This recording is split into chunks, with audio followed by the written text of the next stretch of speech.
আজকে আমরা যে জায়গায় উপস্থিত আছি এই টাইমে আমরা ম্যাডাম সেনগুপ্ত বিভিন্ন রকমভাবে আমরা ঋতুদিকে অনেকভাবে পেয়েছি, কিন্তু এইবারে ঋতুদিকে যেভাবে যে চরিত্র আমরা নিতে পারছি বা দেখতে পাচ্ছি সেটা একটু অন্য রকমের। সেই চরিত্রটা ম্যাডাম সেনগুপ্ত।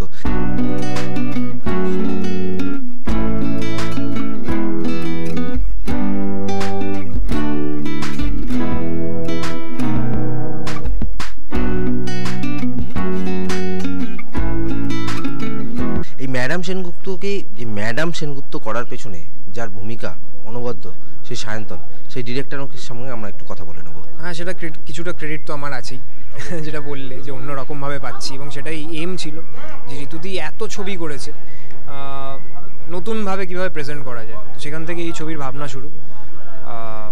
তো সেখান থেকেই আমি গল্পটা শোনাই, আমাদের মাথায় একটা গল্প ছিল। তো ঋতুদি এই মুহূর্তে লাকিলি কোনো ফ্র্যাঞ্চাইজের সাথে যুক্ত না বা কোনো গোয়েন্দা চরিত্র করছে না। প্রচুর অ্যাক্টার্স এখানে আমাদের ইন্ডাস্ট্রিতে সবাই কোনো না কোনো ফ্র্যাঞ্চাইজের সাথে যুক্ত, ঋতুদি নয়। তো সেই একটা চান্স ছিল যেটাকে আমরা এনক্যাশ করেছি। খুব ইন্টারেস্টিং একটা গল্প যেটা বলার চেষ্টা করছি এই ছবির মাধ্যমে। তো এই ছবিতে আমরা যতবারই দেখেছি সায়ন্তন মানে একটা অন্য ধরনের ছবি, বা বলতে গেলে থ্রিলার এইটা। তো এইটা ছেড়ে একটু অন্যরকম। তো এখানে কীরকম ধরনের চরিত্রটা? এটাও থ্রিলার, এটাও মিস্ট্রি, মার্ডার আছে, ইনভেস্টিগেশন আছে, সবই আছে। কিন্তু এটার অ্যাপ্রোচটা একটু ডিফারেন্ট। ঠিক আছে, এটা murder mystery with a twist, যেখানে গতানুগতিকভাবে মানে একটা খুন হচ্ছে, একজন গোয়েন্দা আসছে, ইনভেস্টিগেট করে বার করছে। শুধু এইটুকু নয়, এর মধ্যে অনেকগুলো লেয়ার আছে, রাজনীতি আছে।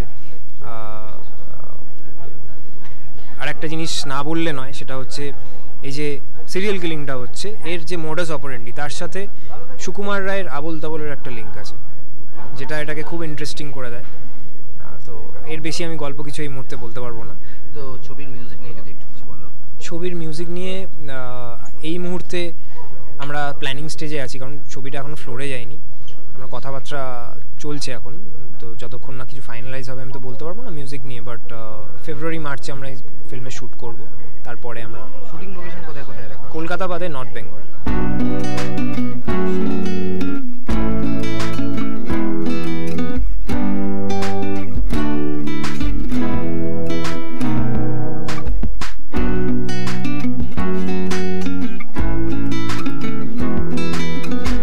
সব থেকে ডিফিকাল্ট প্রশ্ন এটাই, বিকজ চরিত্র নিয়ে কিছু বললে অনেকটা রিভিল হয়ে যাবে, আর সেটা হলে আমাকে সায়ন্তন পেটাবে। তো চরিত্র নিয়ে না, আমি যেটুকুনি বলতে পারি, he is a guy of the Times, contemporary একজন ছেলে। He is goat very vivid leadership skills as well.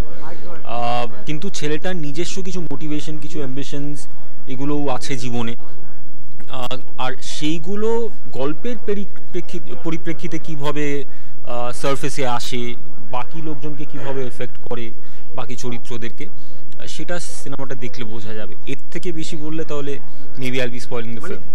সেইটা না, এখনও আমরা ফ্লোরে যাইনি। কতটা সফল হয়েছি নিজেকে ভাঙতে, but I am very excited, because একটা अगेन এই যে আমি বলতে পারছি না আপনাকে যে চরিত্রটা কীরকম, কী লেজ আছে, that is very frustrating for me, because আমি বলতে চাই, বাট তার থেকেও বেশি আমি যেটা চাইবো যে লোকে গিয়ে থিয়েটারে দেখুক আর চরিত্রটাকে পছন্দ করুক। বাট আমার ব্যক্তিগতভাবে অভিনেতা হিসেবে যেটা মনে হয় যে একজন অভিনেতা কতটা সফল হতে পেরেছে একটা চরিত্র ফুটিয়ে তুলতে, সেটা প্রথম তো ডিরেক্টর ডিসাইড করবে ফ্লোরে, অ্যান্ড দ্বিতীয়ত অডিয়েন্স যখন তারা ফিল্মটা দেখবে। সো আমি প্রথম পর্যায়ে কতটা পাস হয়েছি সেটা সায়ন্তন আমাকে বলতে পারবে once we hit the floors.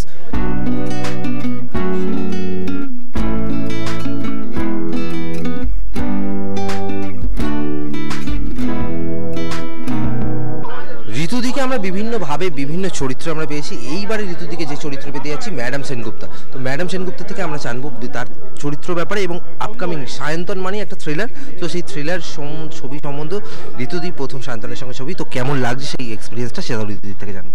যদি সায়ন্তনের সঙ্গে প্রথম ছবি তোমার এরকম লাগছে? সায়ন্তন খুব ভালো লাগছে। ওর সাথে আমি এর আগে একটা মিউজিক ভিডিও করেছিলাম, একটা অ্যাড করেছিলাম, তো দেখেছিলাম খুব ট্যালেন্টেড। তো ও আমাকে প্রপোজ করেছিল এই সাবজেক্টটা। তো আমার মনে হয় যে ও যখন প্রপোজ করলো তখন আমার মনে হলো যে এরকম একটা কাজ আমরা যদি একসাথে করতে পারি খুব ভালো হবে, বিকজ থ্রিলার জনরে আমি বেশি কাজ করিনি।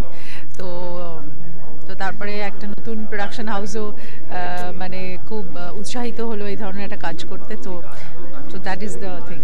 তোমার চরিত্র সম্বন্ধে বেশি কিছু রিভিল করতে বলবো না, কিন্তু যদি কিছু একটু দর্শকদের জন্য কিছু একটু দর্শকদের জন্য আমি একটা কথাই বলতে চাই যে ম্যাডাম সেনগুপ্তার মধ্যে অনেক থ্রিল আছে, অনেক সাসপেন্স আছে, ওয়েট করুন দেখার জন্য।